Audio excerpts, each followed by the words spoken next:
Sige mo sa ulo mo ha. Ano? Ay, ang ganda ng... Wow! Ellen Adarna at John Lloyd Cruz magkasama nagbakasyon sa Amanpulo, Palawan. Excited ang mga tagahanga nina Ellen at John Lloyd nang binahagi ni Ellen ang isang larawan, na andoon din pala kasama nila, si Lloydie. Mama. Sige mo sa ulo mo ha. Ano? Ay, ang ganda ng... Second chance na ba raw ito, o sila ba ang The Real Popoy and Basha? Naging vocal si Ellen na okay ang kanilang relasyon ni John Lloyd bilang co-parent sa anak nilang si Elias. Kaya hopeful ang mga tagahanga nilang dalawa na magbalikan sila.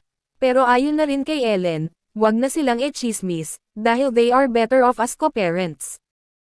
At hindi rin totoo na single ngayon si John Lloyd. Noong nakaraan ay may mga kumakalat na ulat na hiwalay na si JL, at ang kanyang girlfriend. Pero magkakasama sila lahat sa Amanpulo, Palawan. Ang bakasyon nila sa Amanpulo ay imbitasyon mula sa couple, na sina John Lloyd at Isabel. Nagpasalamat din si Ellen sa dalawa sa imbitasyon dahil anya, ito raw ay much needed niyang bakasyon. Si Isabel Santos pa ang kumukuha ng mga candid videos at pictures nina Ellen at sa mga kasama nila sa bakasyon. Kung bago ka pa sa channel ko ay huwag kalimutang i-like, subscribe, i-share, at magkomento. Matapos ang pasabog ni Ellen tungkol sa sustento issue nila ni Derek Ramsey, na hindi totoo na good provider si Derek, ay hindi na ito nagbigay ng dagdag pang mga detalye.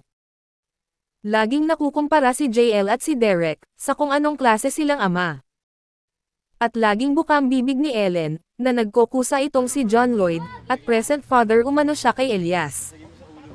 Habang si Derek naman ay ang kabaliktaran. Okay. Hold it. No. Elias. Grounded ti karon. No.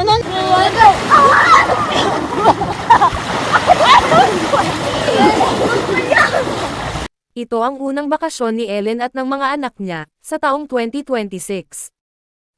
Kilala si Ellen bilang isang hands-on mom. Kahit wild ang paningin ng publiko sa kanya, ay napupuri naman siya sa pagiging maalaga sa mga anak niya. At sa hindi niya pagdadamot sa mga bata sa kanilang mga ama, kahit na hindi maganda ang kanilang relasyon. May nakakaantig naman na mensahe si Ellen para sa mga bata. Anya, in this life, many things will come and go. But these two are my forever. The sweetest hugs, kisses, and giggles, the tiny hands that holds my face. The little voices that say mama. The sweetest little souls who made me understand what real love is.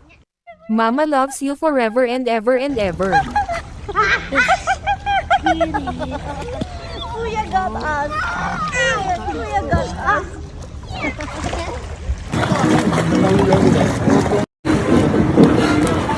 Ano kuya, parang human ano.